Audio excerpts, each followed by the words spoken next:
I've been instructed to let you know that the auction is officially closed. Can we give that a round of applause right there? Congratulations to all of those who outdid everyone else. Your items will be ready for you at the end, and there will be a table in the back, and you can take your wares home with you. Your bounty, should I say. How you feeling today? Good? Well, welcome to be a part of the conversation's spring brunch. Is brunch your favorite meal? Are you like me? Brunch is my favorite meal too. Yes. And since you all are a little bit quiet, let's all of us get on the same page. I want you to repeat after me. I feel good. I look good. And it's a beautiful day. That's all right. I'm Sherry Gregg, Afternoon Drive host for WHYY 90.9 FM. And I'm, yes, thank you. I really know the area empty on the station. That is right. You hear me Monday through Friday. I am so delighted to be your master of ceremony today for this absolutely wonderful occasion. I had the pleasure of interviewing your executive director, one of your board members. First, Kim Porter. Can we give Kim a round of applause? And I interviewed Chris King as well. And they both talked about their stories and the importance of this organization in helping so many families in need of community and in need of resources. So congratulations to be a part of the conversation for all of the work that you all do. And I know they cannot do it without each and every one of you in this room. Can we please take a moment of silence for those we have lost in this addiction crisis?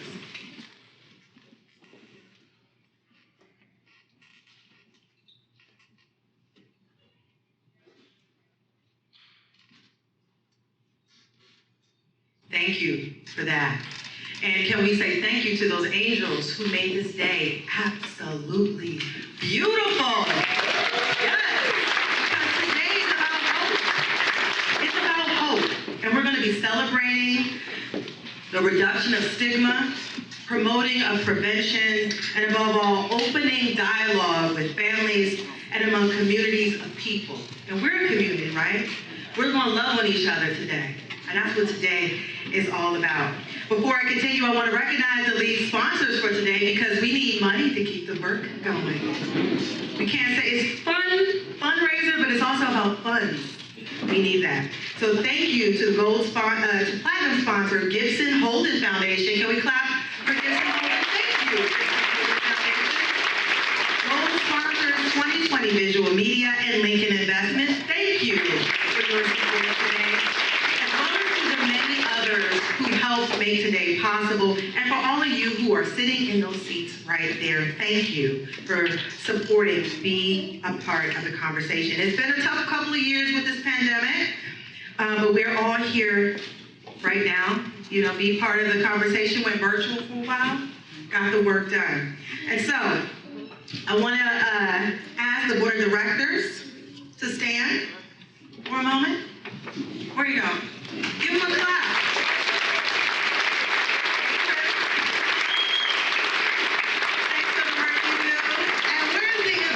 That helped put today together. Oh, it's some of the same people? That's right. That's right. Thank you. That smoke salmon was so good. We appreciate y'all doing all the work to get this done.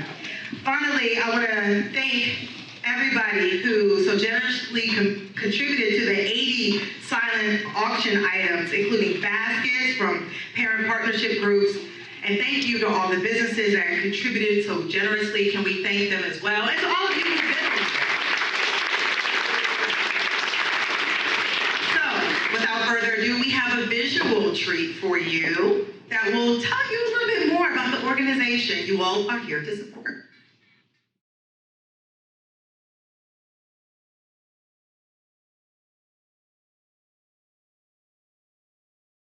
As a district, we were struggling with some issues around mental health, around at-risk behavior, around substance abuse. In my first 5 or 6 years as the high school principal, I think I attended something like 13 or 14 funerals. I remember Kim is an unbelievably involved parent, and she started to kind of share some of the things that her son had gone through in our building under my watch.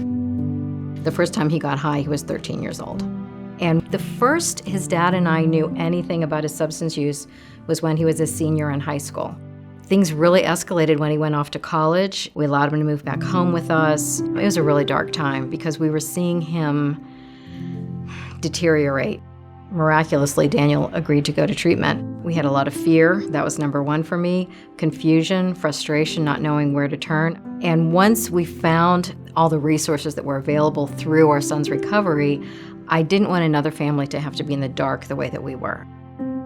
Be a Part of the Conversation equips communities, families, individuals with resources that they need to help understand substance use, misuse, addiction. We do community programs that raise that awareness, but also we will sometimes do some prevention work in school districts. I've done middle school and high school curriculum with the high schoolers. It's really about allowing them the space to ask questions.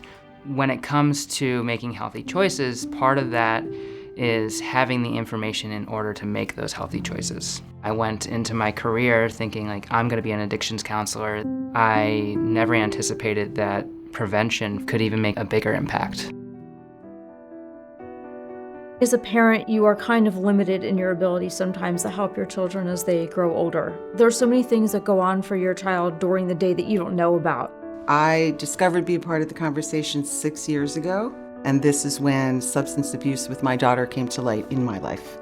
She had a fight with her boyfriend. They were staying at my house for Thanksgiving, and then I realized something was really wrong, and I asked her, and she said, I have an opiate addiction. I was really confused, I was sad, and I was really scared. Be a Part of the Conversation felt like being enveloped in a hug. That's how it felt for me. This life that she's leading now, it just feels like a miracle. Being in my program of recovery, being through this with her, and being Be a Part of the Conversation, it's just made me a better person. There was a time not too long ago that if there was any discussion about how a kid had gotten in trouble for drinking or drug use, a lot of parents wouldn't let their kids associated with that kid anymore. Kim brought the idea of talking openly with other parents to the forefront. Where parents struggle is the stigma from addiction and mental health issues, but also there's a lot of education that's needed. It has raised the level of discourse in our community. It has made it easier for parents of teenagers that need help to get help. It has made it easier for them to talk about it. For a mom to hear from another mom, me too. For a dad to hear from another parent, I can't believe that, but I've been there as well. But the magic of that 15 minutes before a Be a Part of the Conversation event and the 15 minutes after a Be a Part of the Conversation event and the parking lot and the parents that are able to share their intimate stories as vital as what happens in my lecture.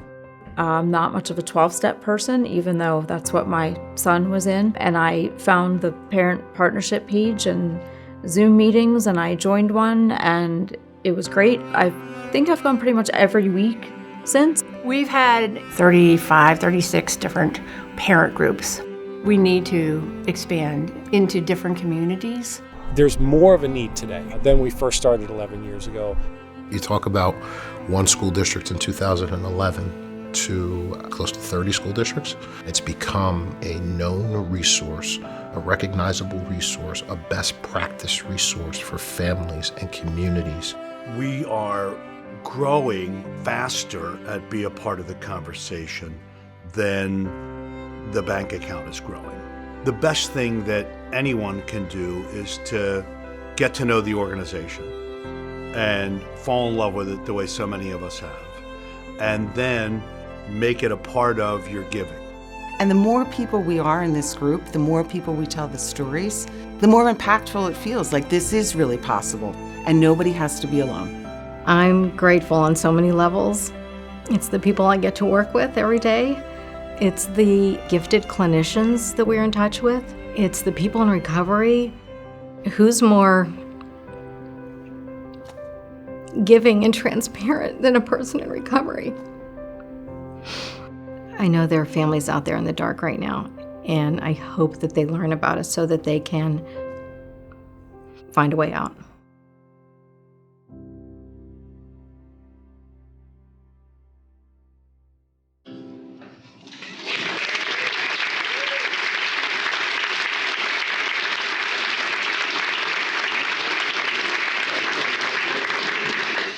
What a beautiful presentation.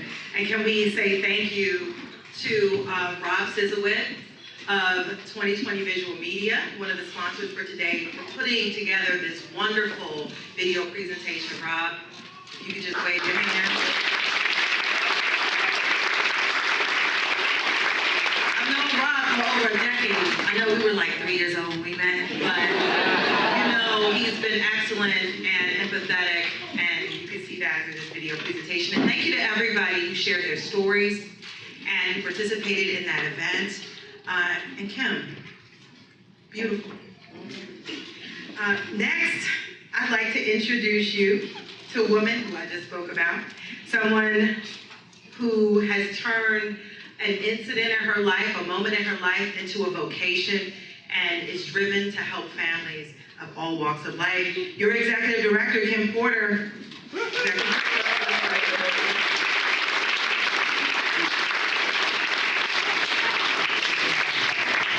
Thank you, Terry. Where's Rob? I call him, well, not the first, Rob Walters Sizowitz, who makes you cry in interviews, and thank you for bringing that ugly crying to the video. They did a phenomenal job. Thank you so much, Rob. And thank you, Cherry. It's been so delightful getting to know you. And Cherry gave us a little airtime. I don't know if some of you heard on WHYY, Chris King and I were Chris. There you are, Chris. Thank you for taking the time to talk with us. I'm a little overwhelmed. I just saw Judy flitting around. There she is. I want to introduce you to, so if everybody turn around and look, there's Judy Kirsch.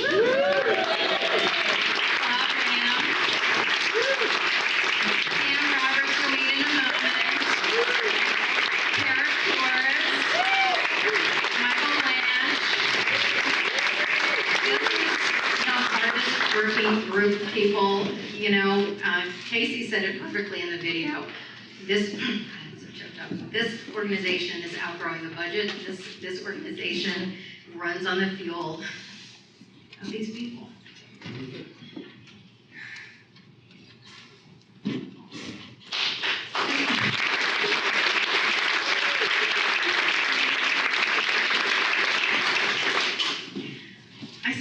A lot. It's never this emotional. I mean, I think what made me emotional in that video was making me so emotional today.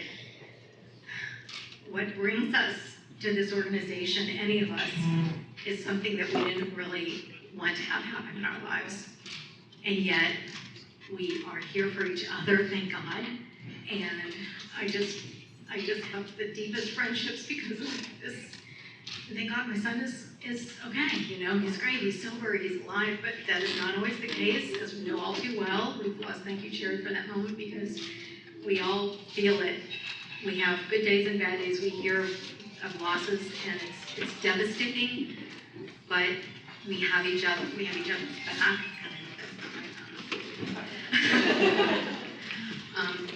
I just want to say, yes, outgrowing the budget means that we are growing. And what we started off as just doing a community event, not just, but the focus was community events, being out there in the community, educating the public about substance use disorders, about how to find help, about how to even identify it in our prevention programs.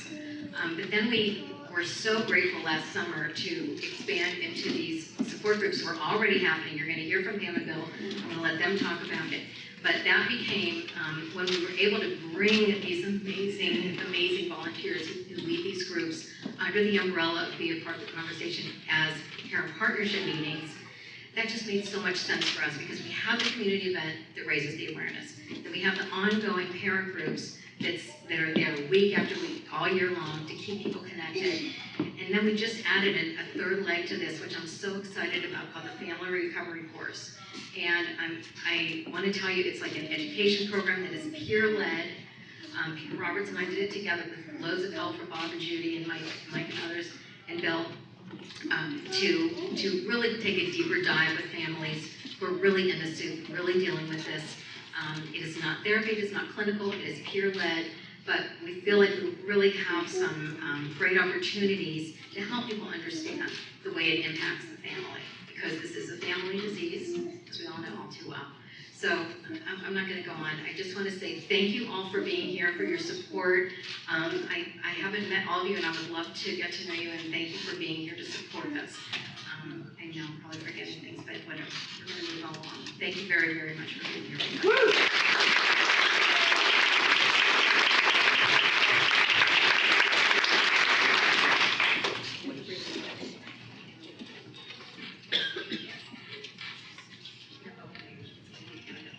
Pam and Bill Roberts, would you like to join me?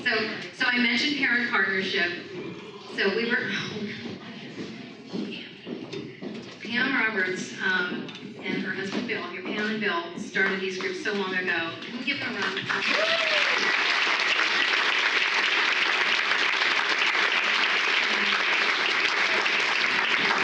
Literally like the minute Pam retired from Pfizer last summer. And said, can you be our parent partnership coordinator? As we've been talking her for years. So we're so grateful for that. So I'm going to let you guys take it over here. Thank you, Kim. Hi, everybody. I'm so excited to be here. I'm so excited to have this group of parent leaders in front of you so that you all get to know them. I'm going to jump right in. Bill's going to join us too. So in November of 2006 is when we had our first parent group meeting. There were 8 of us. We were all really kind of struggling. We knew that one parent talking to another parent was so powerful. It was so supportive. There are things that I could hear from another parent that I couldn't hear from a Mike Blanche, right? I mean, I just needed that person that understood where I was coming from. That was almost 16 years ago, which is amazing. In the first year, we had over 100 parents. Since then, as you've heard, it's expanded. We have several hundred parents every week being supported.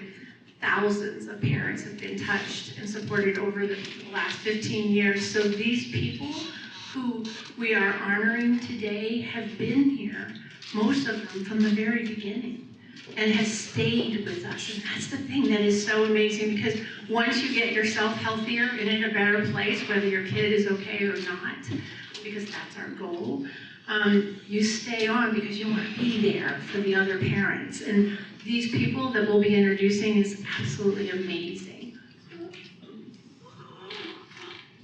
You know, you just got an introduction to the board, staff, Kim, our donors and sponsors. And in the parent meetings, something happens that's kind of magical. I do want to say hi to Joy Honer, who was also at our very first meeting.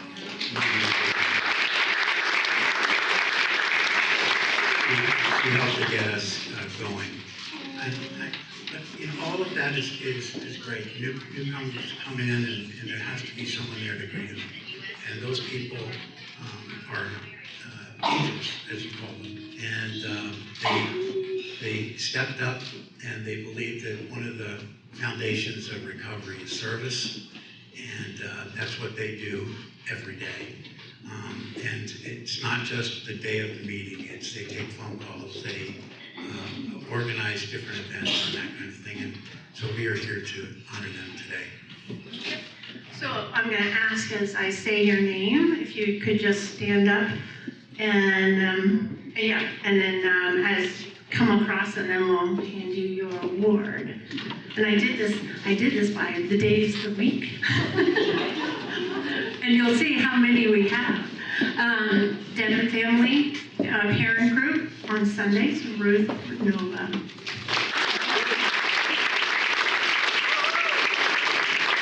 That's on Sunday, Allentown, Carol Livingston.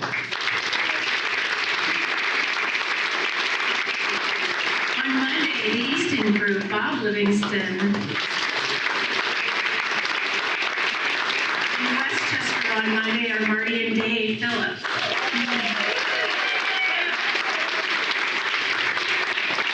On Tuesday, we have New Hope in Soulbury. It's Catherine Mitchell and Ann Meredith Edwards. They both couldn't be here today. In Limerick, on Tuesdays and Wednesdays, Ann Bowman and Joyce Williams. Center City on Tuesdays is Richard and Lee Roythman.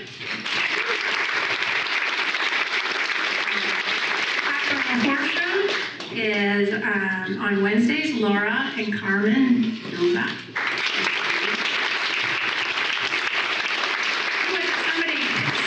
Kim was saying, somebody wrote a song that says, these are all my best friends, but I only know their first name. That is so true, right?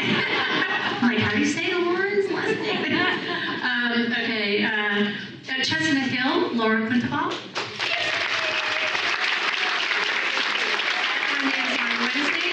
We also have Exton on Wednesdays, which is Larry Ward and Diane Hogan.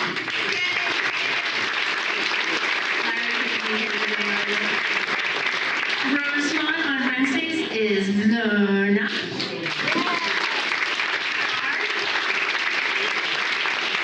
Lehigh Valley is on Thursdays, Donna Jacobson. Unfortunately, her family got COVID, but we adore Donna, so thank you.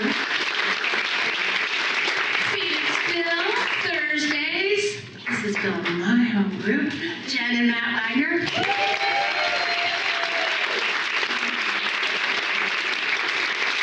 And Plymouth meeting is on Mondays and Thursdays. Mary Jane Wayne and Sue Crafton.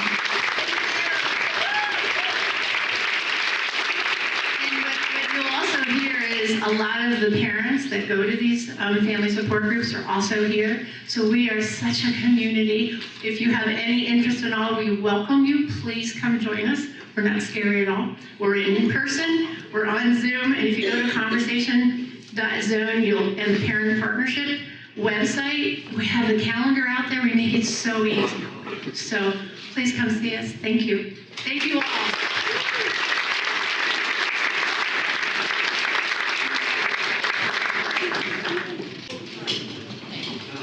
Extemporaneously, Bob has been involved with the meetings with his wife for 12 years, 13 years, 2009, and was decided several years ago to take the meeting, the Plymouth meeting, and move it closer to his home up in Allentown. And ever since then, the Allentown area has exploded. There are several meetings every week, and he's going to speak on behalf of the leaders of the parent groups. Thank you, Bill. Thank you, everyone. I feel very honored to be the spokesperson on behalf of the Parent Partnership Group leaders, and just want to say thank you to the board and to the staff for this very great honor of being recognized. And a special thank you to Kim and to Pam for all their wonderful support and leadership. It's been great. Thank you. And in a strange and weird way, I guess another group that we have to thank is our children. If it wasn't for them going on their journey, we wouldn't be here right now. So we thank you. And then there's another group. There's really so many people to thank. So many wonderful people that have helped us along our way on our journeys. Each one of the parent group leaders have been supported by someone who's guided them. And many of them are here tonight, and they know who they are. And so on behalf of all the parent group leaders, we just want to say thank you for help guiding us.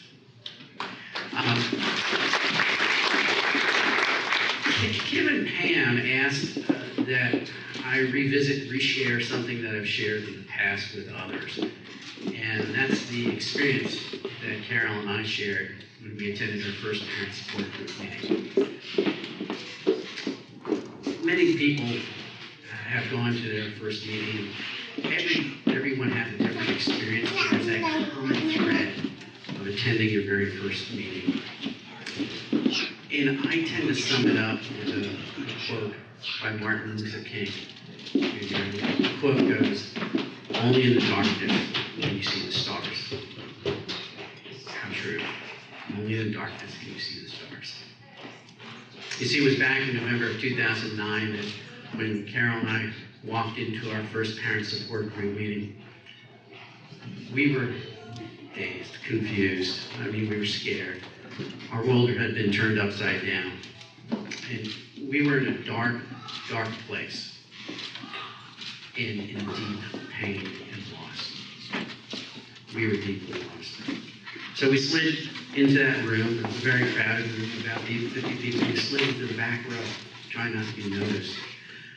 We looked around, and we saw people just like us. But something curiously was going on.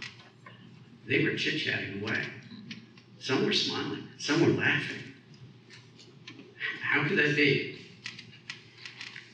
Weren't they full of shame and fear and guilt like we were?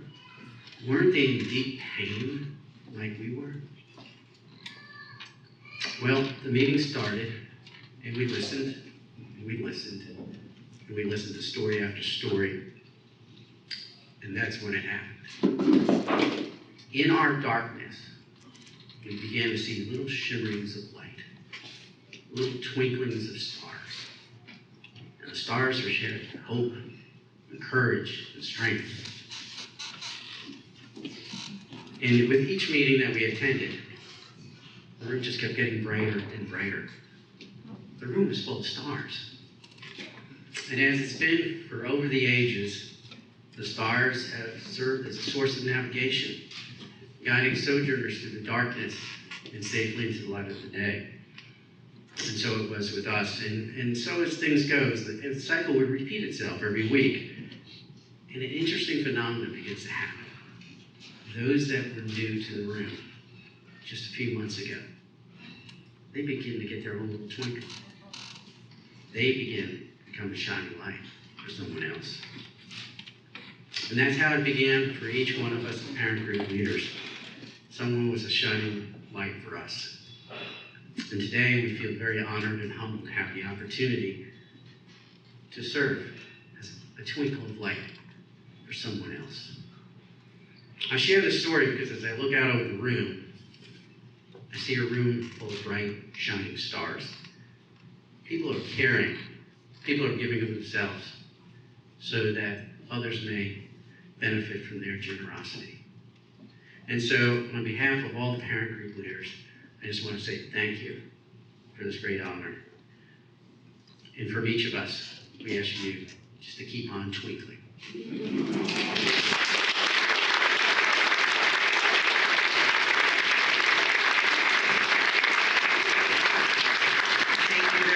I would like to invite Chris King up for the next presentation.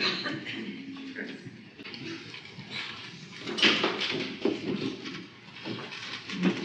Good afternoon. I'm Chris King, part of the board of being part of the conversation.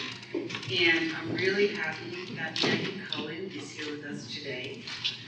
Megan's a person in recovery. She works full-time in drug and alcohol addiction treatment. She's currently in school for business, and she's the founder and CFO of the Grace Project.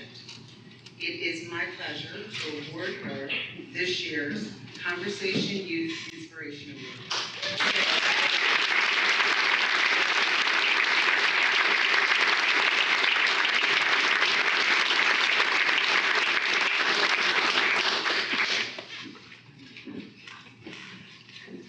Hi everyone. So I didn't think I was gonna be emotional coming into this, and I don't know why, because I also brought my mom with me. So watching other parents come up here and watching Kim, and after meeting with Kim and Chris and learning more about what this organization does, it's a given that I would be emotional. And receiving an award like this, 3 years ago today, I didn't think I was gonna make it to the next week. And my mom didn't have the support of an organization like this because we didn't know about it. And my mom had to navigate everything by herself. And that caused rifts in our family, a divide in our relationship. And she was pretty positive that she was going to bury me. And, coming out to the end, I had been in close to 70 treatment centers by this time 3 years ago. And, we were starting to, I can't even look at her right now. We were starting to drift apart because she was ready to bury me. So to be able to stand up here today and do the things that I've done with my life with her support, because my mom's a big part in my nonprofit, the Grace Project. It's just a beautiful thing, and to receive an award from an organization that does the work that Be a Part of the Conversation does is, there's not words for it. And I wish that I knew about this group when I was still out there using, so that my mom could have had support, because it's so important. And as somebody that's in recovery, like I can tell you when I was out there, and today working in addiction and doing what I did with the Grace Project, I see the wreckage all the time. So like I've been able to see firsthand now with a sober mind and a clear mind what I did to my family, what I specifically did to my mom as a single mother. And so this is just, it's so important, and this organization has my full support, has the Grace Project support. And like Kim was saying, I can tell you, as the founder of another small organization, much smaller than this, donate. we need the money, so donate to them. Like the work that they do is important. So when she tells you guys that the budget, is growing and it's not as easy to be able to do to keep up with that growth, it's true. So donate. You guys have my support. Thank you so much.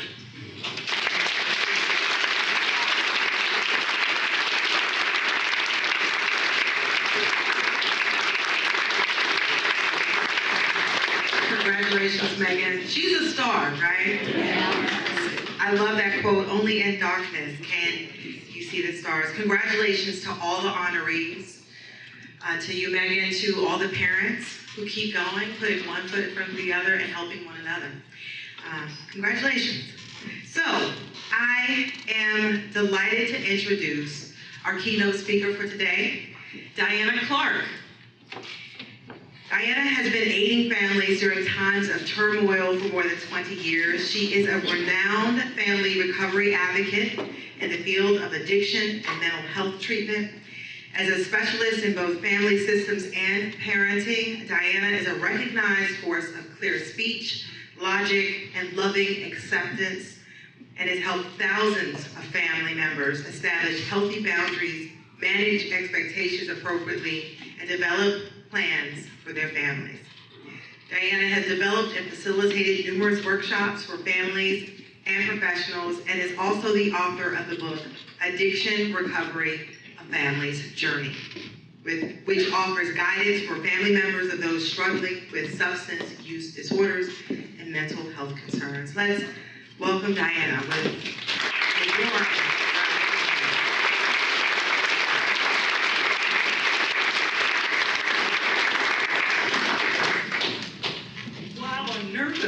Okay, this is the first time I have spoken on legs in 3 years. Until now, I've been a screen tour speaker. So if I trip and fall, just humor me, okay?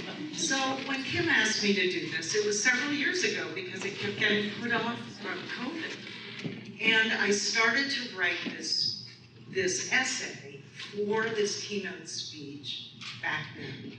So it's changed a little, it's morphed a little, but it's short. So, from 2004 to 2009, National Public Radio produced an essay series known as This I Believe, based on the 1950s radio programs of the same name, hosted by journalist Edward R. Murrow. In each episode, a person would announce their credo, talk about what they believed, and how that shaped their vision and living. And each time I would hear one of those essays, I would say to myself, what do I believe? What do I believe? Now I know. I believe in change and love. I believe in the kind of love that propels change. I believe in the kind of change that accesses love, painful, messy, and ultimately transforming change. If I didn't, I wouldn't be a very effective family recovery advocate. As chief of a clinical operations for a consulting firm, my job and my personal mission is to engage with parents and other family members of those who are struggling with or in recovery from substance use disorders and encourage them to change. I see parents and other family members make these difficult, teeth-gnashing, floor-pacing changes every single day, and I'm in awe of them. A mother of a young son who has a heroin-addicted life, who once cried herself to sleep, now gets up and facilitates family parent groups. A father who once shunned his daughter for her history of sex work, now desperately tries to understand her behavior and sees her beyond that to the daughter he loves.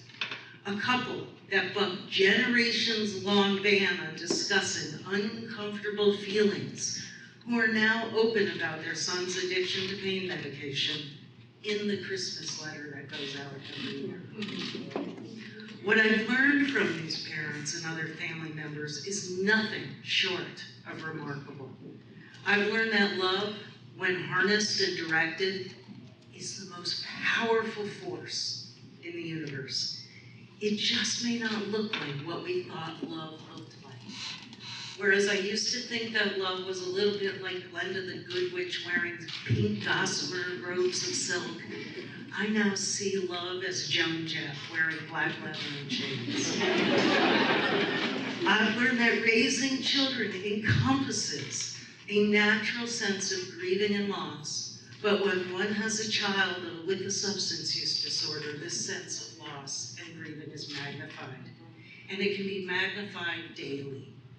And while in better in recent years through organizations like this, stigma has prevented grieving parents from seeking and receiving the support they need. We all need healing connection. We are hardwired for it.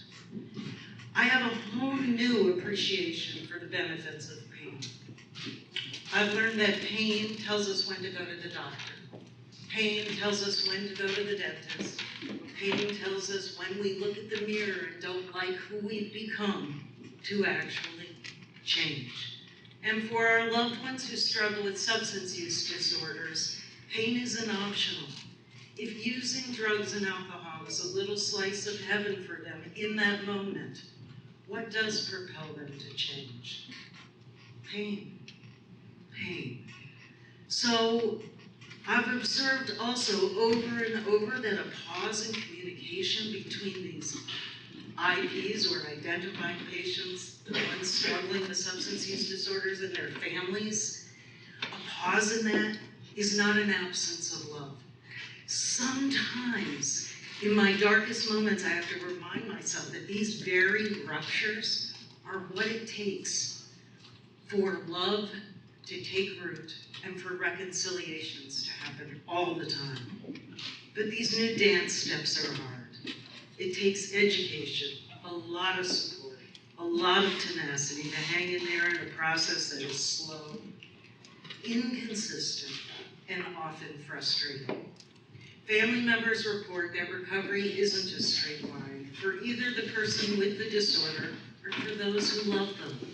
But like brains heal with time and new connections, families do too. It just starts with one committed person who is willing to explore a change in approach and use their love as a healthy force. So healing in this area requires taking off our blinders, squarely looking at the ways the dynamics in the family have been infiltrated by substances, created unmanageability for everyone, and look at love from a different angle, and yes, change. In essence, what I've learned from parents with whom I've had the honor to work is that change is possible, but really, really hard. That when we modify our vision of love and act consistent with that new vision, that we and our relationships get healthier, and potentially we can be the supportive source that our struggling loved ones need.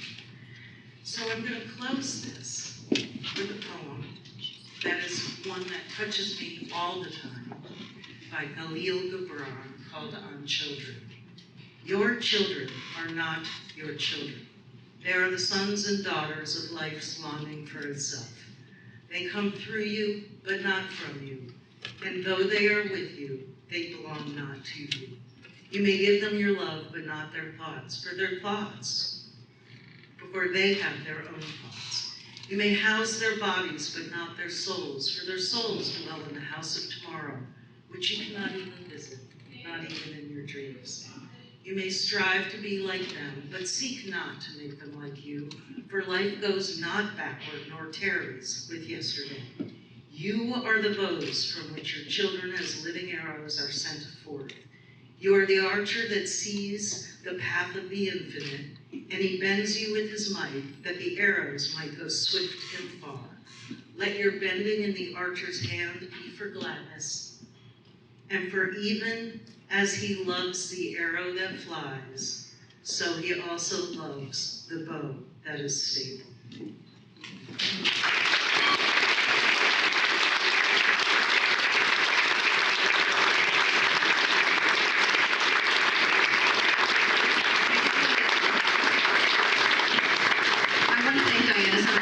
Connecticut to be here with us. Vermont, even further. And you're each going to have a copy in your gift bag when you leave it for book. So we parent groups know her book because she is so generous in allowing us to her. She shares it. She says, I emailed her a couple of times, like, can I send out this like checklist? Just take whatever you need. So forget the copyright thing, just go for it. No, you didn't hear that.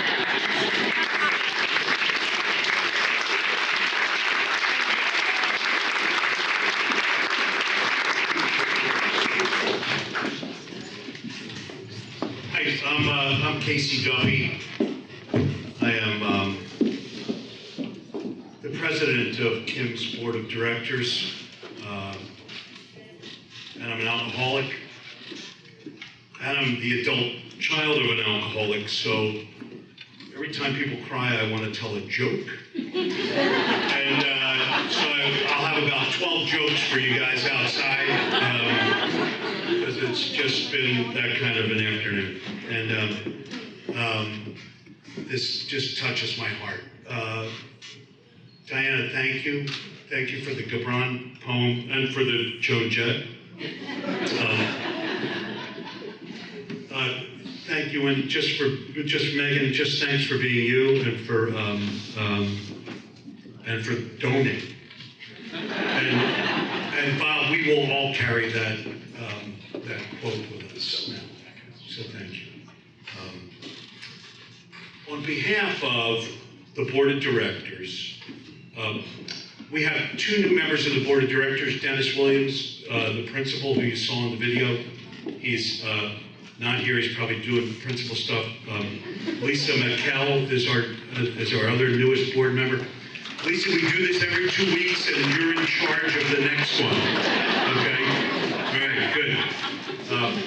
On behalf of our board, we want to thank our sponsors, our generous sponsors, the event committee that is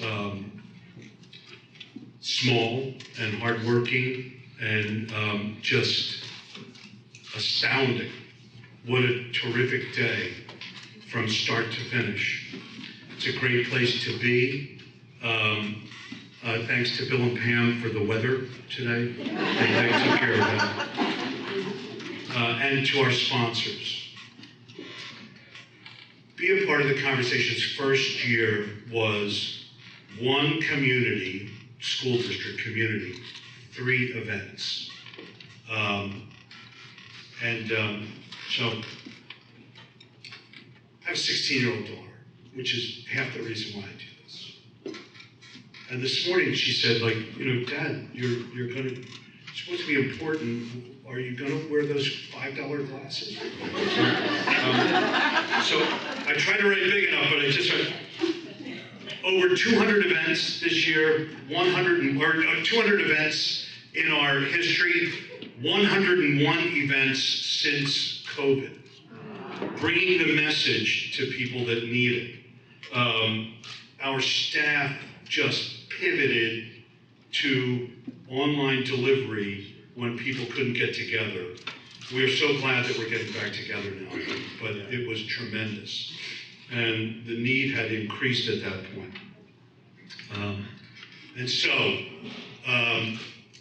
the over $80,000 raised today. Thank you. Thank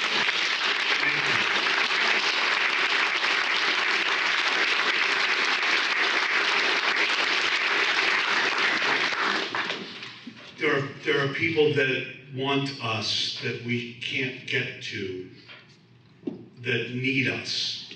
And so this is going to help tremendously for that next step in growth, the next community, the next high school cafeteria, church basement, where we will deliver our message and ultimately, I think we save lives because for a long time I kind of helped people get into recovery, but we help people get off the elevator before it gets to the basement. And so we really do that good work. And so thanks for all the help. A couple of things. Pick up your auction items on the way out. Everybody that got an award, there's a box for it up here so that like the little edge of it doesn't break in the car on the way home. So, I'm in my car a lot. I'm a contractor. That's what I do for a living. I'm a demolition contractor. And my friends say that that's why my life is kind of normal, because I wreck things all day. And they go work hard and then they wreck things when they get home, but I wreck things all day. So I have a little easier time when I get home. When I'm not screaming at Angelo Cataldi or Mike Missinelli or singing along with Metallica or something, I can listen to Cherry Gregg and the smartest radio in Philadelphia.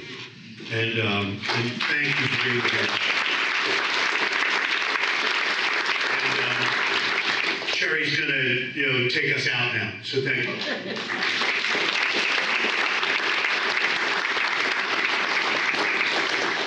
Thanks for making us laugh today, Casey. I get the pleasure of calling out, I think Lisa here. Some of y'all, I think we have a raffle here. Are you excited? Do we get a drum roll? That's right. Yeah, good job. The excitement, we have to build the excitement for this beautiful day. I'm trying to make it fair. Y'all see me mixing us up, right? All right. I don't hear the drum roll. There we go. Here we go. 443-570. 443-570. Y'all got the tickets out?